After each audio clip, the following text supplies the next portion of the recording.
Hello, and welcome back to The Director's Cut, brought to you by the Directors Guild of America, where each episode we bring you a fresh and insightful interview with one of the film industry's top directors, conducted by one of their peers.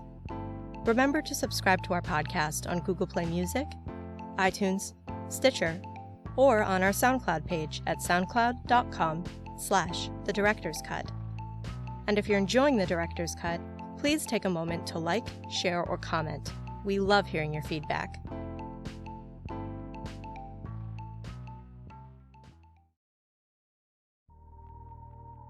This episode takes us behind the scenes of director Reginald Hudlin's new film, Marshall. The film tells the story of a young Thurgood Marshall as he faces one of his greatest challenges as a lawyer for the NAACP, defending a black chauffeur accused of assault and attempted murder by a white socialite. Working alongside a local Jewish lawyer on his first criminal case, Marshall must build a defense while contending with the racist and anti-Semitic views of conservative Connecticut residents. In addition to Marshall, Mr. Hudlin's many directorial credits include the feature films Why Should White Guys Have All the Fun? The Reginald Lewis Story, The Ladies' Man, The Great White Hype, Serving Sarah, and Boomerang, as well as episodes of television series such as Bones, Modern Family, The Office, The Bernie Mac Show, and Everybody Hates Chris. Following a recent screening of the film at the DGA Theater in Los Angeles, Mr. Hudlin spoke with director Jeff Byrd about filming Marshall.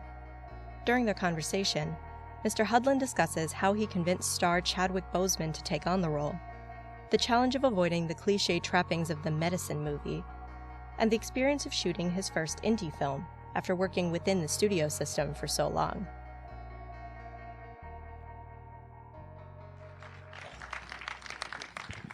What's up? Okay, you got a nice little crowd here. Yes. Hey, Reg! What, Hey. Reg? That was amazing. That was amazing. Thank you. Reginald and I go way back. And this was an honor for me to be able to come up here and talk with you about this film, number one. But also I'm gonna make it more than just about this film. Mm-hmm. I want, House Party to hear. Yes. This is amazing. The whole full arc, the maturation of young Reggie Hudlin to Marshall Reginald Hudlin, and the Oscar producer, and partner with everybody from freaking Quentin Tarantino to just give me a little bit of the arc of you and what got you to this place of Marshall. Because obviously, looking back on your films, your films have always made an impact in the African American community, and then reverberated out and into the rest of the world. Mm-hmm. But to get to this place where you've done such a politically motivated and just something that's going to be studied probably in schools 10, 15 years from now on this man's life, I just how that gets there from some of the commercial fare that you've done that still made an impact. Right. I guess for me, it's all kind of the same thing, although none of it looks alike. Right. First of all, for me, it's just there's a 12-year-old that says, "Ooh, that looks like fun," and I feel like I have to service the 12-year-old first. And the 12-year-old likes hip hop music, and the 12-year-old also admires Thurgood Marshall.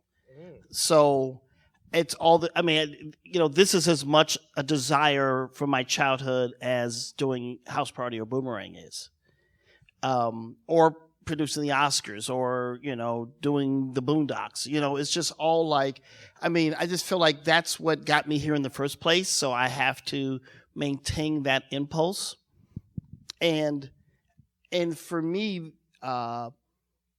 it's all about storytelling that hopefully will make a difference. Like when I made House Party, one of the agenda items was, well, let's make a movie about safe sex that doesn't look like safe sex. Mm-hmm.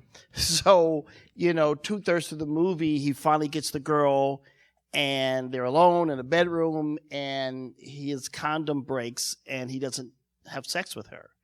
And, that's a very sneaky way of getting it in, right? There's all this other stuff, so it happens to happen, right? Mm-hmm. And then later, when I got an award from this health organization for promoting safe sex, I was like, well, come on. I mean, I put it in there, but they were like, no. Like, I work in a clinic in New Jersey. Kids come in, and when I meet with them, they reference your film. So those things actually make a difference. I was like, oh, really? So it was really encouraging. So I just thought, okay, we're not just shooting an arrow into the air. It actually makes a difference. So what you don't want to do is be preachy. You know, you don't want to talk down to people. You want to speak as a peer. And that's the challenge of a movie like this, right? Because it's very easy to become a medicine movie. And you're making a movie about a great man, and you're just basically polishing the pedestal. And what I want to do is take him off the pedestal and make him like a dude, you know, because he was a dude. And that way, when we see how human he is, we can appreciate his superpowers better. And that's what's amazing about this. And that's what, I mean, with the arc of what I want to talk to you about. I'm glad you brought this back around to Marshall, because you did make him a man, you made him a dude, you made him, you know, somebody I could relate to. Because, you know, growing up, we learned about Thurgood Marshall in school, or at least we used to. I don't know what we learn now, but we used to, and he seemed like such a paragon, and which is great. But also, you turned him into a human, a person who drank bourbon, who could fight with the best of them. I mean, just discuss a little bit of, you know, how you came about coming up with this version of how, as a director, you wanted to show Thurgood Marshall. Because some of the shots in there were not biopic shots. There was action shots in there. There was film noir in there. All that stuff you mixed in here. How did you come up with the whole concept of that? I mean, when the script came to me, I thought it was really bold in a really good way, because it was a courtroom thriller that happened to feature the greatest lawyer in American history, which I thought was the safe way to go, weirdly enough, because I think genre saves you from pretentiousness, right? You have to, like, look, this has to work. If this guy wasn't Thurgood Marshall, is it still a good movie? So I liked that. I liked that it was a courtroom thriller. At the same time, it was kind of a Western, because he's like Shane. He comes to town. He dispenses. I mean, his Marshall is the name, right? And then he rides to the next town, and everybody's like, "Come back! You gotta go. There's another crisis." And there's also a buddy cop movie in there too, you know, between him and Sam Friedman. So I just liked.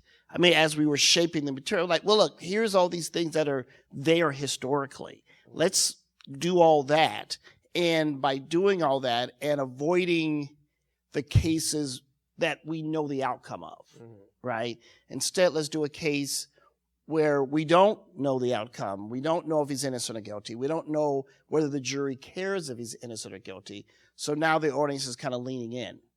So I thought, well, that's just, and it was a case that felt very relevant to today.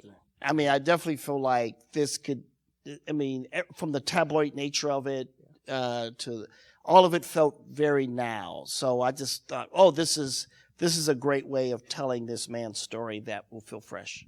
And kudos, you accomplished that. Let's talk cast for a minute. You know, let's talk Chadwick. Chadwick Boseman, the force that is him. And the whole concept, and for those of you who don't know Thurgood Marshall or haven't looked him up, you should. Just the whole concept of the fact of, it's funny because when I started out my career, as you know, I worked with Spike Lee, and you know, I worked on one of the films I was a PA on was Malcolm X, and Denzel looks nothing like Malcolm, but he embodied Malcolm X. Whereas you have a similar situation here with Chadwick, and he embodies Thurgood Marshall. Can you discuss a little bit as to why? Sure. I mean, it started where you just go, okay, well, who can literally do this, right? Who can convey all the aspects of Thurgood Marshall?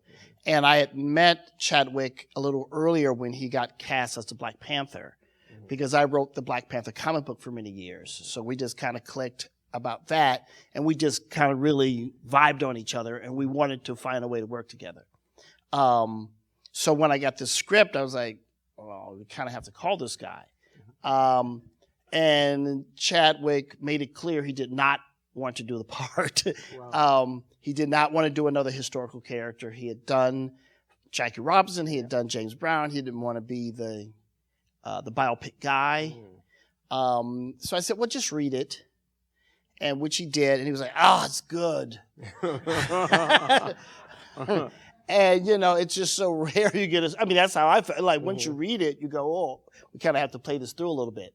So then we had a meeting about it, and then we got to the other issue for him, which was, I don't look like Thurgood Marshall, and what would my 18-year-old self say if I watched this movie? Would the college freshman Chadwick Boseman be mad at a screening at Howard, right? Interesting. And so we talked about it, and I said, look, I totally get that, and if we were doing a cradle to grave movie, yes, I think it would be an issue. But looking at this particular case, there's nothing that would change in this story if you were light-skinned and had a different texture hair. I mean, like, no one in Connecticut would care, right? True. So he said, okay, I get that. But then to be sure, I contacted the Marshall family.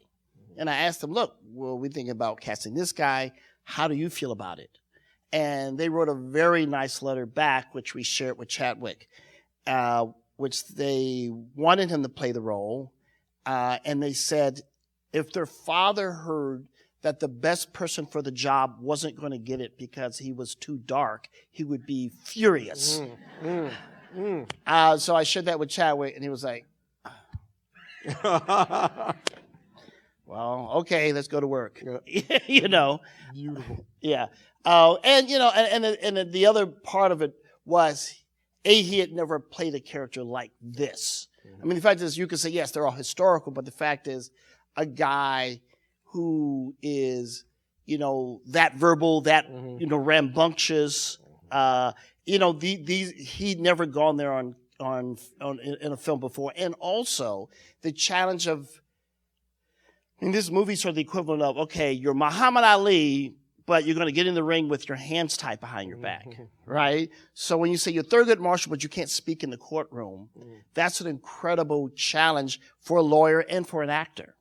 So for him to figure out how to be present and dominant under those circumstances was a challenge that he was very much up for. That's an amazing story. And then, since we're on cast, let's stay with the rest of them. This is an amazing cast right here. It's an amazing cast of actors that you got together. I mean, did they fall in line much like Chadwick with the script, or was it you, or was it him? Was it like, oh, Chadwick's doing it, I'll do it? I mean, how did you put all these entities in one film? Well, certainly Chadwick is an actor that actors want to work with, so that's important. A movie about Thurgood Marshall, and everything he represents was certainly attractive to people. This particular script was intriguing to people. So it was kind of, and then I would talk to them about what my intentions were. And I think, so they overall had a comfort level like, oh, we're doing the right thing. Because this kind of movie, as you know, everyone takes a haircut when you do a movie like this. So everyone's there because they want to be. And that was great. I mean, cast and crew. So everyone's there for the right reasons, and everyone's bringing their A game, and it showed. I mean, we were lucky enough that we had a week of rehearsal, which most movies don't have, right? So just like the first 3 days was just me, Chadwick, and Josh Gad. And they're both amazing actors. And I knew Josh, while known for comedy, had great dramatic chops. And I wanted to be the person to show that other side of him. So just working with them for 3 days was incredible. And then as the days went on, other actors would join. So we would have, so we had this week. And then on Saturdays, we would go through the week's work, with that cast. So we were just really tight. And then Sunday I would spend with my DP, Tom Siegel, who's amazing. Great job. Yeah, I mean, he'd done all the X-Men movies, and he goes, no, I'm going to do a real superhero this time. I want to do, so, I mean, we had 140-page script that we shot in 30 days, which was just why, we had those rehearsals and we had that, intense time with Tom. So when we got on set, we're not guessing. You know what we're doing. Pop, pop, pop, let's go. I mean, it became very theatrical in some ways. I mean, like when we were shooting in the courtroom, one day we had a 7-page courtroom scene. And I said, hey guys, I talked with Tom. We're going to use a combination of crane and Steadicam. We're going to shoot the bulk of the scene continuously, like 2 scenes together, all 7 pages. Are you ready? And they're like, we are ready. And I went to the background guys and I said, look, you're getting ready to see as good a piece of theater as you're going to see anywhere. And they killed it. That's amazing. That's amazing. It don't leave out the periodness of it all. So you shot a 140-page script in 30 days. That is a period piece. So let's discuss that for a second in regards to, wardrobe and, all that you guys had to do with cars and everything to keep it period. And where'd you shoot this? We had Buffalo, which I really can't recommend strongly enough. We looked at every place where people shoot period movies. So you looked at Cincinnati, you looked at Pittsburgh, you looked at all the kind of go-to locations. And Buffalo is a beautiful city. And you have to remember at the turn of the last century, it's one of the biggest cities in America between shipping and steel. And when it all kind of went south, it went so quickly, they didn't tear everything down. So they still had all this spectacular architecture. I mean, everything you see in the movie is an actual location. There's nothing that's built. So, on one hand, again, we've got to move to a different location a lot, except for the courtroom. We were there for 2 weeks. But you had this incredible architecture. I mean, that courtroom was a decommissioned federal courthouse that was just sitting there empty. And they had everything. I mean, the ceilings and all that was a. We did. They still had the Rolodexes on the desk. Like everything just walked out of the building. So we were like, oh, this is exquisite. The train station is closed, but the same architect who built Grand Central Station also designed that station in Buffalo.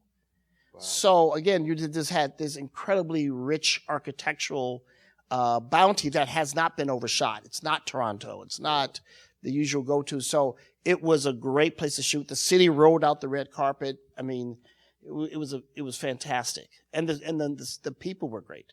And the best juice bar, I think, ever. I mean, how can Buffalo beat LA for, fruit juice? It's crazy. So loved Buffalo. Then for costumes, 2 words, Ruth Carter. Ruth Carter is spectacular. She's amazing. And she was, again, we were friends forever, right? But we never got a chance to work together. This is your first time working? Yes, it's crazy. So it was great. And there was just that comfort, and we would just kick it. And my thing is, if you're making a movie, you got to practice telling it, right? So, so I would talk to Ruth, not just about costume stuff, but about everything. And, she's just smart. So it was just great. I mean, and every department was like that. That's how I feel. Like, you've got smart people around you, just talk to everybody. Because everyone's making a movie, right? Like, wardrobe's making a movie and DP's making a movie. So let's hear what everyone's movie is and make sure we're all making the same movie. Amazing. Oh, wow. So I didn't even know that. I thought some of that stuff was interiors was built, or some of that stuff was even here. Mm-mm. So kudos. Okay, so with that in mind also, it's so then you crafted this story, you're shooting there in Buffalo, and you have this great cast. Real quick question about the cast one more time. Kate Hudson. Yeah. She did a really good job. Did she have any reservations about being hated at the end or being a hated human afterwards? I mean, it's interesting only because of the fact that. Sure. I mean, it was it's funny. I mean, a lot of this movie is just kind of random stuff. So I was backstage after the D'Angelo concert, right? Mm-hmm. And they said, oh, D'Angelo's in here. So I walked in, but it was the wrong room, right? So I walk in, and it's Kate Hudson and Rashida Jones, right? Mm-hmm. And I was like, oh, hi. And I knew Rashida, and I got introduced to Kate, and I'm talking with her. And that kind of just charming, wonderful person you see in the movies? Mm-hmm. That's who Kate Hudson is. Yeah. So we're just talking. I'm like, wow, she's great. And I thought, wow.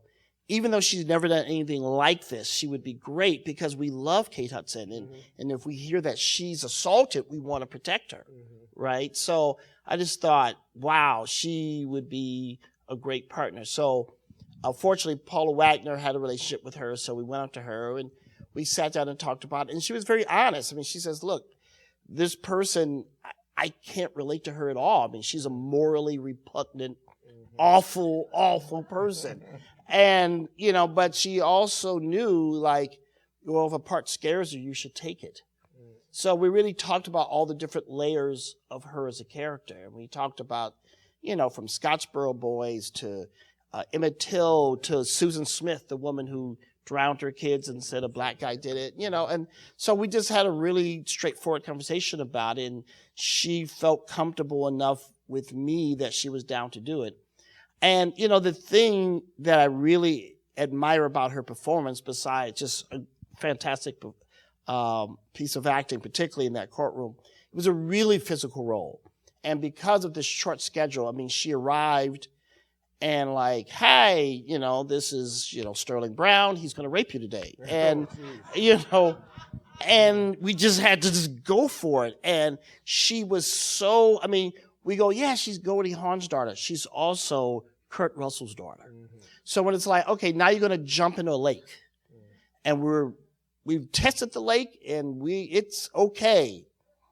It's a lake. I don't know what's in there. And so she was talking with my AD, and she wades out in the water, and apparently it was very squishy. It was nasty. So she turned to my AD and said, "So if I drink some of this water, what do you think the worst could happen?" And he goes, "Probably like diarrhea and vomiting." And she goes, "Yeah, that's what I thought," and then dove under. So, I really respect, she was just so hardy and down. She was fantastic. That is bold. Bold. That is bold of her. Okay, real quick, one more quick casting thing. Mm-hmm. Cromwell. Yes. That just, he's just an amazing human. I just saw something on him, it was on CNN, and he changed himself to something. Yeah. And, where he was protesting. And how was that to work with him in this? And was he in protest mode in his head for this, or right? Well, I had worked with Jay. Well, one of the main reasons I got this job was working with Stephen Bochco. Mm-hmm. We had met many years ago, and he had really kind of taught me television. He's a real mentor to me personally and professionally. And I was doing one of his courtroom shows, and Cromwell was in the cast. And I remember my last day of prep, I was walking around the set, and in the darkened courtroom set, Cromwell was there. And the next day, he had this 2-page monologue. It was just literally just a column of words, right? So he was in there by himself, working it through. So the next morning, 7 a.m., he's there. He, of course, has the entire dense monologue of dense legal language completely worked through. He's figured out his blocking, and he's just killing it. And you could feel the rest of the cast go, "Oh, the bar is set. Okay, I got to follow that guy." Literally, I saw actors' hands shaking in terror that they were going to have to be opposite him. And then I saw Cromwell take these young actors and work with them and give them the confidence to do their part. And I just thought, this is, like you say, an amazing human being. Then on the last day of shooting, literally, he's in the car, he's getting ready to pull off, and he goes, "I got to tell you about the time I was working with the Black Panthers." I'm like, "Now you mention it?" So I was like, I have to work with James Cromwell again. So we cast him, and he played that same, what I call a metronome thing. He was the judge for real. And I remember talking to Chadwick, "Did you see what Cromwell was doing?" They treated him as the judge, and they were like, "Okay, we have to get to where he's at." Mm-hmm. And it was a very political set. We had Dan Stevens from the UK, who was very politically active, and he was on the phone because the Brexit vote was coming down. And I was like, "Man, that'll never happen. That's crazy. Why would people vote for that?" Josh and I were very political, but Cromwell absolutely the most far left of any of us. And we loved it. We loved having him as sort of a inspiration for all of us. Amazing cast. So you're making the film, and going now totally backwards. How do you get a film like this made? I saw it. I remember seeing and hearing about you doing it. I was like, "Oh my God, that's great! He got Thurgood Marshall made." Wow, I wonder how he got that made. Who financed it? How did all that come together? Yeah, complete miracle. If you had asked me 5 years ago, can you make a theatrical motion picture about Thurgood Marshall? I go, no way, impossible. I mean, when I first started making movies, the idea of doing any black historical stuff was just out, right? But fortunately, in the kind of cycle of history, now there's a moment where you can get these kind of movies made. That said, no American studio would finance a movie about this great American hero. We got turned down, this cat, or whatever. So, weirdly enough, the script ended up at a Chinese company. And there was a bunch of ladies who were the translators for the company. And they all read the script and loved it. And they were all sitting around the room gossiping about it. And the owner of the company was like, what are you ladies talking about? And they were like, this script, Marshall, it's really good. So he goes, well, I want to read it. And the American consultant was like, it's a really good script, but it's not what you're looking for. This is not the kind of movie you say you guys want to make. And say, yeah, but I want to read it anyway. So he read it and he loved it. And he goes, well, why shouldn't we make this movie? This is a good movie. So he made it. I mean, we had this meeting, Peter, he didn't speak English. So I would talk and then the translator would, and then he would talk and then we shook hands. Then I walked away and I was like, what just happened? I have no idea what just happened. And then they said yes. And then the money was in the bank and that was it. It was a completely painless, wonderful experience. That's amazing. That is amazing. That gives a lot of us hope. I think because it was ridiculous. But I mean, it's just one of those things where, I mean, my entire career, I've been told the same thing, that black films have no value internationally, and particularly in the Pacific Rim. They have no interest in you and your life. And I keep going, but really? I mean, I like Kurosawa. He wasn't thinking about me. I mean, I think if you tell a good story, it kind of works. And so the fact that the financing came from there, I mean, the moral of the story is nobody knows nothing. Yep. And I know everyone says, yes, no one knows nothing except for me. I basically think, no, really, no one would have predicted that would be the source of the financing. And then Open Road stepped in because it's like, okay, you've got financing, you got a cast, we like this script. So they picked it up for distribution. So it was actually it's the first independent movie I'd done in my whole career. I've actually been doing studio movies from the very beginning. Wow. Yeah, that's right, because House Party was New Line. Yeah. Wow. So it was amazing. I mean, it's kind of, in some ways, the better way, because it's like I work within the system of all those years. So now to have no training wheels, no supervision, we just made the movie, right? It was a really handmade movie, and we just made every decision ourselves. And it was great because we knew the rules. We knew when we should break them. We knew when we should, color within the lines. And, that was it. Wow, I did not know that. That's phenomenal. Congratulations on that. Thank you. So with that said, also, going from back to production for a minute, your team, let's say your AD team, like how did that all, because you were, forming your team with your costume design and everything, how did your AD team fall in your life? Well, it was really interesting because, there's a couple of DPs I really loved to use, like Don Sparks, and they were all working. So I was like, wow, everyone I'm used to working with is not available. You know what?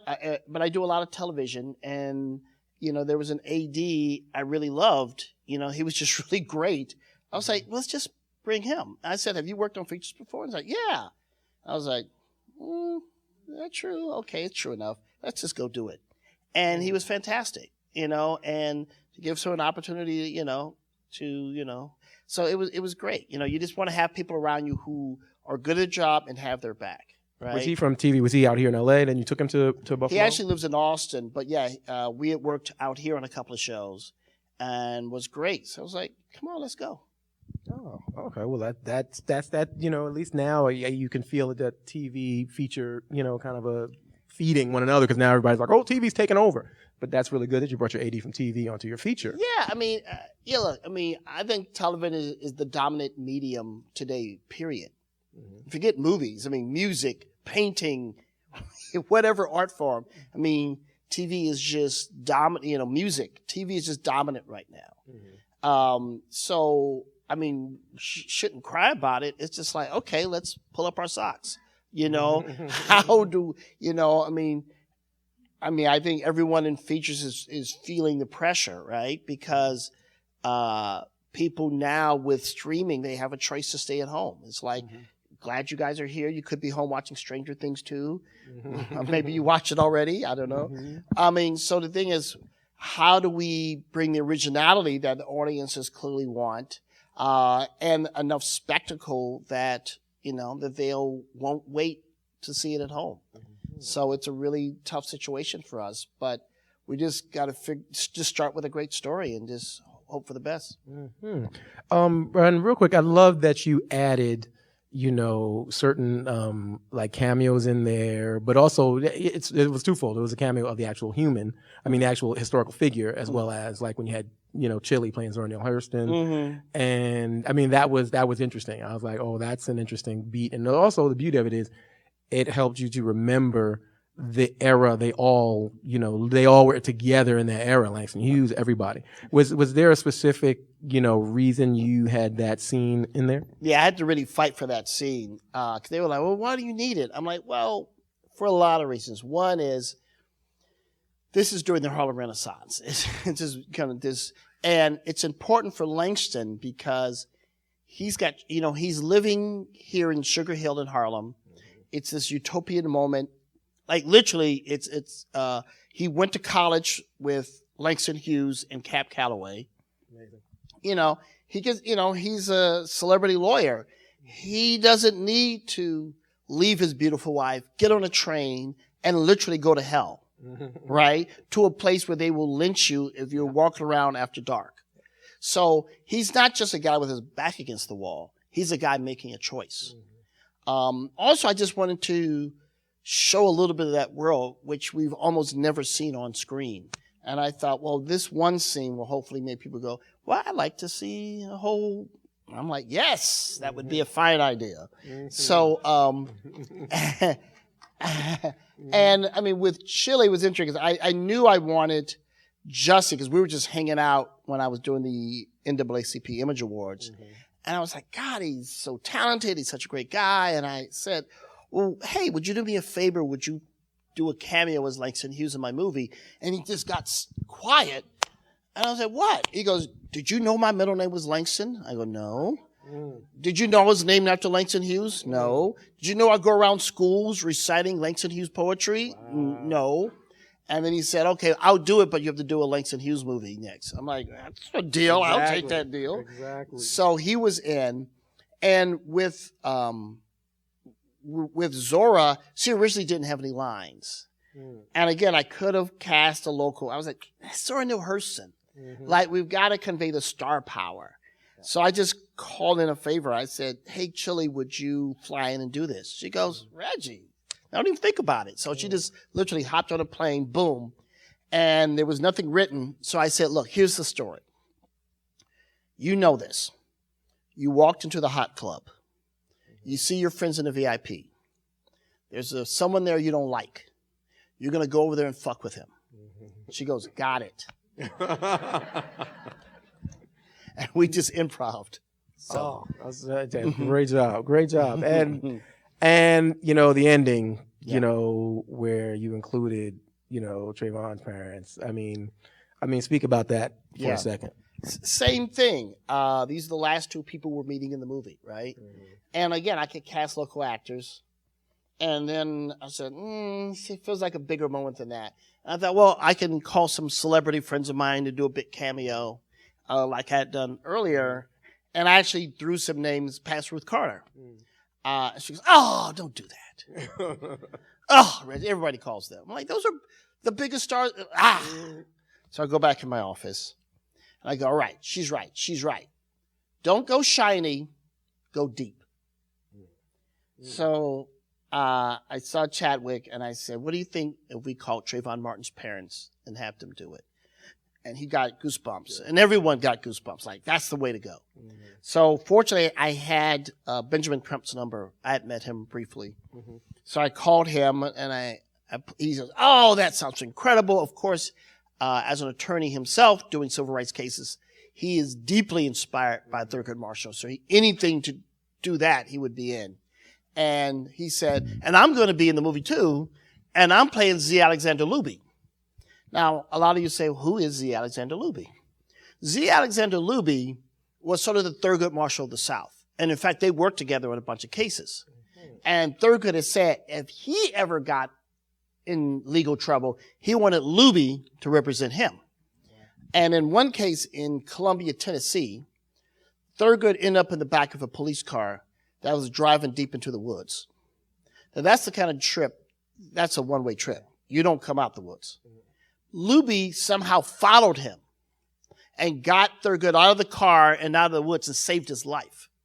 So the idea of having Luby in the movie, I thought was really right. Even though maybe 5 people would know it, it was the right thing to have his presence on the film. Amazing. And I didn't even know that one little tidbit about him being taken out into the woods. Yeah, no. I mean, again, like him just waiting. He was constantly in danger.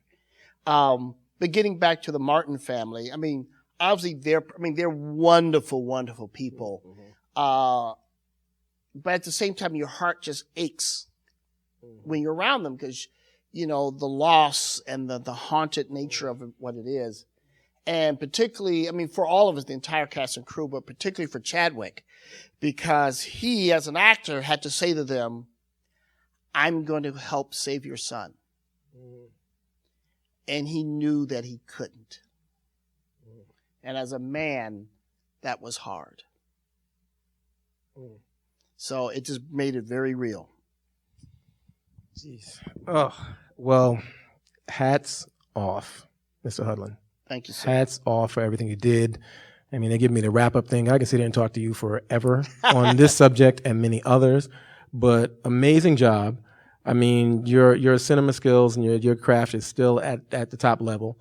Really quickly before we end this, where do you go from here? Having done so many things, you produce the Oscars, doing all these different things. Where do you go from here? Where's the Reginald Hudlin story continuing to? Well, I mean, look, I've been fortunate enough to do a lot of things, right? Write comic books and be a network executive and do all this stuff. And I think, if everyone should switch jobs. I just think being on the other side of the desk makes you better. So I feel like I'm a much better filmmaker now than I was, and I keep growing. But I remember when I was a producer on Django Unchained, separately, Quentin kind of pulled me inside. Like, quit talking about movies. Just go make a movie. Like he was just kind of fed up with me not making a movie. And then there was a time on set when Jamie Foxx kind of pulled an apple box, sat next to me, and goes, "What are you doing?" So I really have to be very thankful to the two of them for kind of making me get back on the horse. And I'm really excited to be, directing again. And I'm, ideally, if I could just make 3 or 4 movies in a row real quick over the next 5 years, that's sort of my goal, just to work in as many different, career-wise, you're not supposed to do that, right? You're supposed to just do the same thing over and over. And that's been one of my weaknesses, that I always wanted to be Howard Hawks, right? I mean, he did Red River, then he goes His Go Friday. And I'm like, and so for me, I'm like, I'm going to do a superhero movie, then I want to do a musical, then I want to do another biopic, then I want to do I don't know if that's the right thing to do, but that's what I want to do. And that's what you're going to do. Ladies and gentlemen, the director of Marshall, Reginald Hudlin.